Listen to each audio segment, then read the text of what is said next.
Olha só, gente, periga sério mesmo que o Brasil não vai falir. A reforma da Previdência tá andando, pode ser que ainda hoje vá para plenário. Vamos lá.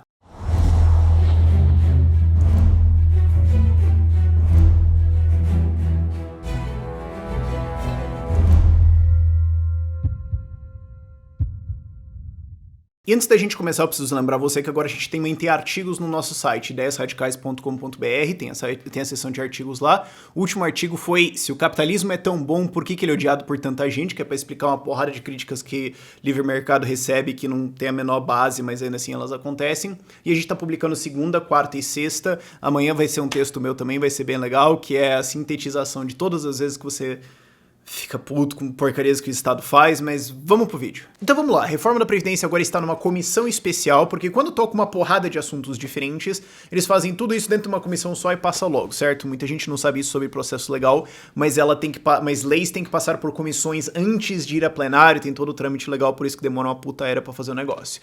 Mas vamos lá, isso tá nessa comissão agora e já tá encaminhado o relatório, tem mais ainda alguns destaques, que é mas essas coisas assim que ainda tem que ver, mas pelo jeito não vai dar em nada e se der vai ser alguma coisa relativamente pequena. Pode ser que hoje mesmo o negócio já seja despachado, vai pra Câmara e depois na Câmara tem que ser aprovado em 2 turnos, né, porque é uma PEC, proposta de emenda à Constituição, vai ter que ser votada em 2 turnos e pode ser que eles consigam aprovar isso já antes do recesso parlamentar, que é agora, salvo engano, 18 de julho, né, que daí os parlamentares vão pra férias.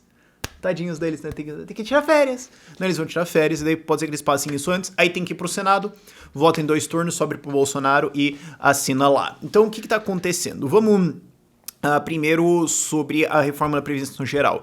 Porque tem umas coisas que a gente tem que insistir. Gente, já não é mais uma questão de ideologia, certo? Porque isso poderia ser uma questão de ideologia algumas décadas atrás, mas agora é puramente uma questão contábil. Não importa mais ou menos a ideia que você tem que o Brasil deveria ser ou deixar de ser, ou você reforma esse negócio e o Brasil vai falir, e se falir vai ter uma puta gigantesca, tremenda, numa conta que vai ter que ser passada para alguém, seja via impostos, seja via calote, seja via impressão de moeda. Não tem almoço grátis, alguém vai pagar essa estrovenga aqui, certo? E o que acontece? Vamos passar imposto nos ricos, vamos fazer isso aqui. Tá bom, os caras vão embora, até porque eles já estão indo. E agora, o que você vai fazer? Certo? Não é mais uma questão ideológica, é uma questão contábil, tem que passar um negócio. É que nem MP da Liberdade Econômica, certo?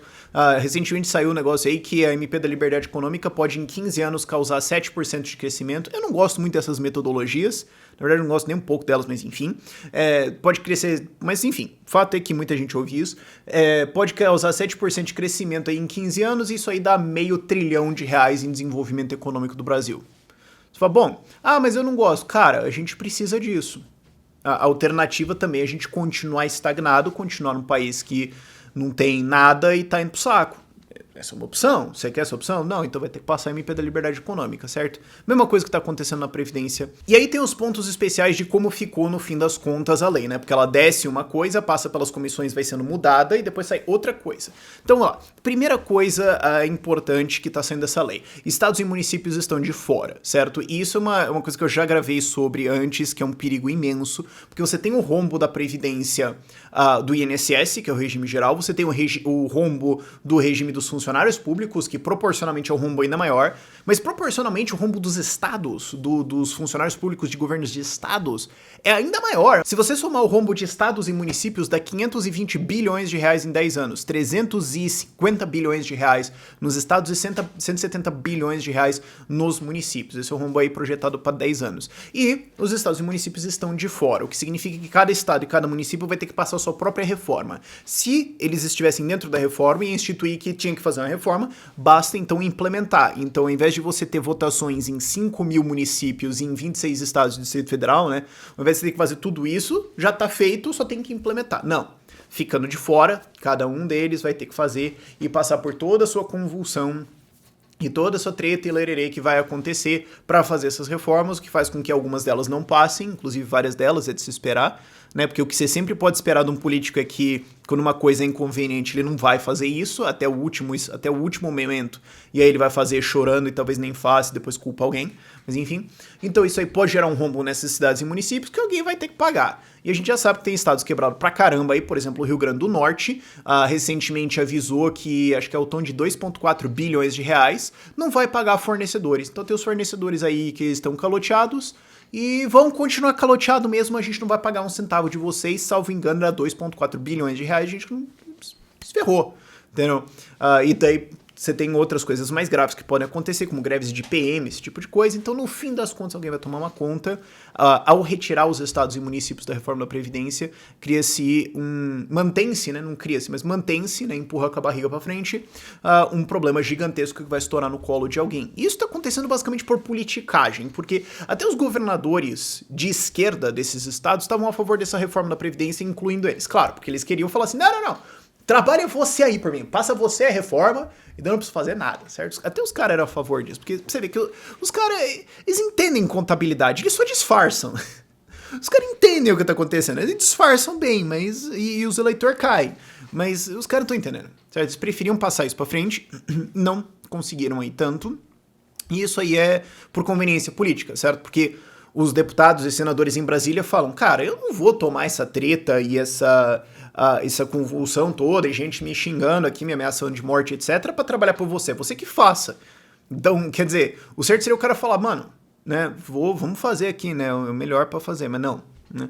Então, politicagem não resolvendo os problemas como sempre. O que não significa que tá morto a ideia de estados e municípios estarem dentro da reforma. Isso pode voltar dentro do plenário, no Congresso, podem ser colocadas emendas e outras coisas lá dentro, e no Congresso, então, isso voltar e toca o barco, pode acontecer. É só que pelo jeito que pegou dentro da prática do negócio ali, que na comissão eles falaram, cara, chega, não, deu, 6 meses, deu já, né? Não, foi o seguinte, pega essa lei aqui, ó, eu tenho um destaque, vai destacar na casa da tua mãe, ok? Vamos passar esse negócio aqui, e foi pro plenário, acabou, chega de fazer comissão, ensaios, chamos, tá bom, mas podia ter um destaque. Vai te catar, filho. Terminou, pode ser? Pelo jeito que rolou, o clima foi esse, então roda o negócio pra frente, pode voltar no plenário, vamos ver. E tudo isso aqui que eu vou falar no vídeo também, e outras coisas, podem acabar voltando no plenário. E pode inclusive voltar no Senado, o que faz a Câmara ter que votar de novo e tudo mais. Enfim, mas sai sem isso, que já é uma coisa ruim. Segunda coisa ruim. Mantém várias idades mínimas de aposentadoria privilegiadas, para classes privilegiadas, que são muito importantes. Que foi o que eu avisei que ia acontecer. Quando desceu a reforma lá, tinha aquele negócio, mas veja bem, os professores, mas veja bem, mas essa profissão aqui, mas aqui, veja bem, essa profissão aqui, eles são especiais, eles são assim mais, né, todos são iguais perante a lei, mas, veja bem. Então eles vão ter uma idade diferente, mantém esses negócios, mantém esses privilégios aí, e aí, claro, vai ter a galera que é da galera desses, que recebe esses privilégios, ou que tá associado, ou que compra a causa, que fala, não, mas Rafael, você não tá entendendo como a minha classe, na verdade, é super especial, e você não tá entendendo, porque claramente, né, eu mereço ter isso, porque... Não, mas... eu não me importo mais.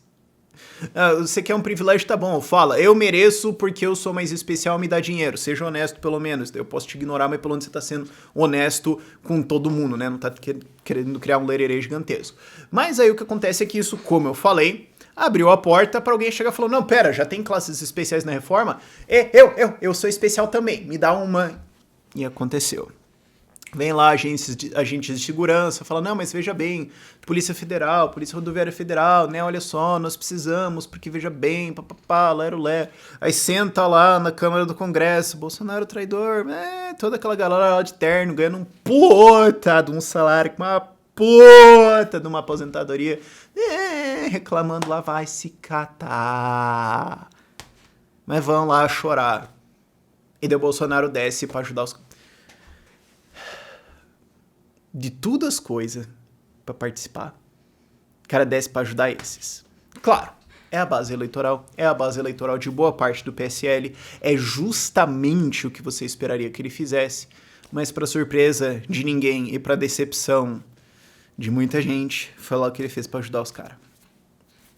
Que só embasa, além daquela porcaria que também foi aquela proposta de reforma da Previdência dos militares, vamos cortar um monte de gasto e gerar um monte de despesa de maneira que dá e segue o baile, né? Desceu lá pra ajudar os caras. Ô, coisa horrível.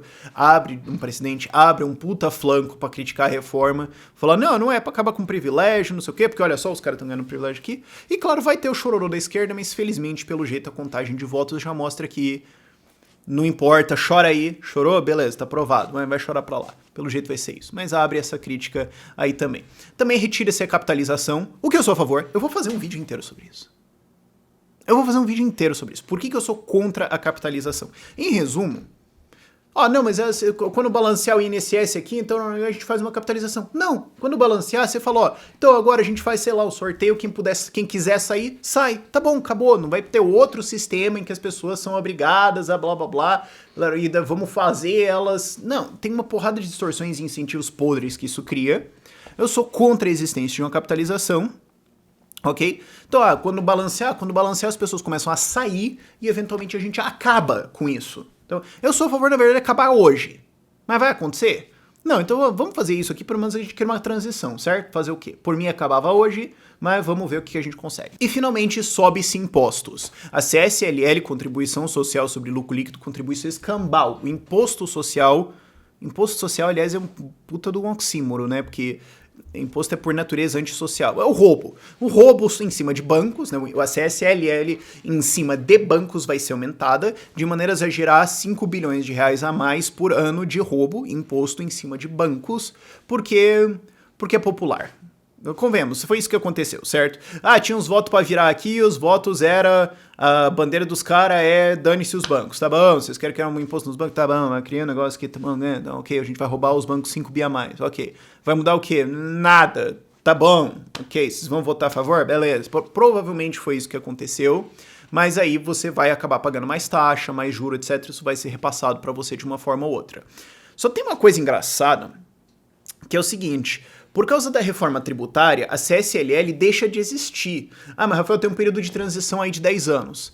Sim, mas como eu falei, emendas podem surgir, pode ser, inclusive seria muito excelente se isso acontecesse, pode ser que a transição seja reduzida, pode ser que ela seja reduzida para 4 anos, 2, 3, alguma coisa assim. Então pode ser que esse imposto, na verdade, que é calculado ao longo de 10 anos, na verdade só seja cobrado por 3 e depois a CSL deixe de existir, e pode ser que isso caia também com uma emenda lá no Congresso, não dá pra saber exatamente. Mas eu suspeito que a galera de dane-se os bancos que tava defendendo isso aí, sabe que isso ia acontecer e não tá realmente muito se importando, eles só queriam jogar pra galera. Não, fomos derrotados na reforma da Previdência, mas tivemos uma conquista. Nós conseguimos dar um tapa lá na cara dos bancos. Votem em mim. Provavelmente foi isso aí. Jogação de Aue pra galera. Conseguiram meter o imposto na sua cara aí de alguma forma. E também assim, é uma porcaria que isso acontece? Mas também a gente tem uma porrada de fintech aparecendo aí, uma porrada de empresas que estão fazendo outras coisas que não são necessariamente dentro do KNAI financeiro, etc., que vai te ajudar a desviar desse imposto. Então, né, pelo menos o capitalismo consegue encontrar alguns buracos nesse muro que é o Estado, onde ele consegue respirar e criar desenvolvimento. Então, pode ser que o impacto disso, na verdade, seja menor do que o esperado. E eu também suspeito que a galera que defende esse imposto sabe disso, eles só estão jogando pra galera mesmo. Mas e aí, vai pra Congresso, vai passar? Bom, como eu já dei a dica ao longo de várias vezes no vídeo, pelo jeito a contagem de votos vai passar. Lá pra fevereiro, março, tava todo mundo olhando e falando, meu Deus, ferrou, não vai passar. Agora não, pelo jeito, mudou pra caramba o jogo aí, e de fato a contagem de votos no Congresso, por enquanto, vai saber quem vai falar alguma coisa pra afundar o barco ainda. Contagem é boa pra passar. E Senado também, coisa também mais macia do que na Câmara. Então temos uma coisa boa aí. E o que vai acontecer com isso? Bom, o que vai acontecer é que o Brasil vai destravar, né? Porque basicamente qualquer empresa de algum porte minimamente decente não tá investindo mais em nada. Eles falam, cara, a gente vai parar, porque se a reforma da Previdência não passar, cara, a recomendação pra você que tem uma média ou grande empresa é liquide a sua empresa imediatamente e vai embora. Esse país vai falir, liquide a sua empresa e vaze. Então os caras estão esperando, certo? Se não passar, a gente liquida e vai embora. Então, passando isso, cara, o que vai sair de investimento nesse país não tá no gibi. Vai ser um negócio realmente épico. É o que a gente pode esperar adivinhar aí, salvo outras coisas macroeconômicas que podem acontecer no mundo. De repente a gente tem uma crisezinha rolando aí pelo mundo, já tem uma desaceleração, basicamente todos os dados macroeconômicos mundo, exceto o Brasil, são abismais ou horríveis, vamos ver, mas todas as outras coisas ficando iguais, tem muito investimento esperando para sair por causa disso, isso é um sopro de esperança gigantesco. E aí depois a gente vai para a reforma tributária, MP da liberdade econômica. Aliás, a MP da liberdade econômica deve sair antes, a reforma tributária e mais algumas coisas. E essa jangada corre risco grave de não afundar. E finalmente, pelo jeito o resultado está sendo mais positivo do que esperado também nos números, né? O consenso do mercado era alguma coisa entre 450 bi e 800 bi economizados, no fim das contas vai ser mais perto de 900, porque estão publicando um número de 1 tri, mas esse número conta os impostos em cima também. Então, mas isso não é dinheiro economizado, na verdade isso é dinheiro roubado. Então você deveria, na verdade, subtrair isso. Então se tem 1 tri economizado e 100 em novos impostos, na verdade é 900, certo? Não é 1 tri mais 100. Não é isso, é 900. Os caras estão fazendo a conta errada. Então a gente tem alguma coisa perto de 800, 900 bi aí que serão cortados em gastos, o que é excelente, certo? Porque o tamanho do governo, o peso do governo não é o que ele taxa, é o que ele gasta. Porque se o governo fala assim, vamos cortar imposto. Bom, imposto é roubo, tem que cortar tudo mesmo, mas se o governo continuar gastando, ele vai ou imprimir ou vai pegar em dívida no seu nome, estourar e você vai ter que pagar essa porcaria de uma forma ou outra. Então você tem que cortar o gasto dele, especialmente quando ele é deficitário. Então você cortar alguma coisa aí da ordem de 800 bilhões de reais ao ano, aliás, ao ano não, em 10 anos, é muito bom, pô. Você tá cortando 80 bi ao ano em termos de dinheiro que tá na mão do Estado. Cara, isso é uma boa grana que vai voltar para a iniciativa privada. De fato, nós temos um avanço muito grande aqui. E claro, depois de 10 anos, né, o número fica ainda mais alto. Ele começa a ficar burro pra caramba mesmo, porque daí o déficit teria sido explosivo pra caramba. Mas você pode falar, mas Rafael, daí já quebraria e tudo mais, então não é bem isso. Mas você entendeu o ponto. A gente tem um gigantesco corte de Estado sendo feito aqui e mais outros vindo, o que é mais do que a gente esperava alguns meses atrás. Então, assim, é curioso, né? O Brasil é o país, assim, que tem tudo pra ir pro saco, mas ainda assim fica mantendo aquela esperança, assim, né? É quase um relacionamento abusivo, se parar pra pensar. Você fala, ainda volta, mas pode ser que agora, de fato, a gente periga seriamente do Brasil ir pra alguma coisa na história da humanidade. Eu falei disso bastante nos últimos anos. Eu falei assim, em termos de número, contabilidade, etc., o Brasil profundo, mas você vê a mudança de ideias, ela tá sendo boa. Você tinha gente, inclusive, fazendo manifestação e defendendo a reforma de um tri. Pô, não sei se isso aconteceria 5 ou 6 anos atrás, que quase certamente não, tanto que 5 ou 6 anos atrás que a gente tinha as manifestações de 2013, aquela palhaçada, né? Mas a gente teve uma grande mudança ideológica no Brasil, a gente teve uma grande mudança de princípios, e no fim das contas é isso que muda uma civilização, certo? Não é a política, não é a lei que está sendo passada, não é o orçamento, as ideias que estão dentro da cabeça das pessoas, e as pessoas estão entendendo cada vez mais que o Estado tem que ser reduzido, que tem que ter a privatização, que tem que ter todo tipo de simplificação, que o Estado tem que ser removido e tudo mais. Ainda tem um pessoal defendendo essa utopia de Estado mínimo e tudo mais, mas a gente está indo numa direção boa, as pessoas estão se movimentando numa direção de liberdade por completo, e isso é bom. De fato, elas ainda estão num lugar indesejável, sim, que é defender essa coisa de utopia de Estado mínimo, de Estado eficiente e tudo mais, mas vamos reconhecer que houve um movimento de comunismo, socialismo, etc., para essa direção, e o debate de ideias está se movimentando para uma direção muito boa, e pelo que eu vejo, a velocidade de movimentação tem inclusive acelerado. Então, isso é o que me dá mais esperança, não é tanto assim a reforma per se, mas os debates que estão acontecendo por trás, as ideias que estão acontecendo por trás, e o que você já vislumbra que pode fazer para frente. Então, isso que me dá esperança, e isso que me faz acreditar que o Brasil, de fato, tem chance mesmo, né? Isso aqui não é tanto a causa, quanto é um sintoma dessa mudança de ideias. E se a gente quiser mudar realmente esse país e o mundo mesmo, o que a gente precisa fazer é mudar ideias. A gente precisa também treinar pessoas, né? Porque não basta você ter as ideias certas, você precisa de pessoas com uma boa capacidade de execução para criar liberdade, para criar essas instituições, para criar essas estruturas de uma sociedade libertária. E é isso que está acontecendo. Isso aqui é um dos poucos sintomas ali na frente, a gente vê vários outros. Mas é bom ver isso acontecendo, me dá uma energia, me dá uma esperança legal aí. Mas a gente vai ter que continuar trabalhando para levar as pessoas para a liberdade de verdade mesmo. Segue o trabalho. Por esse vídeo é isso. Tchau, tchau.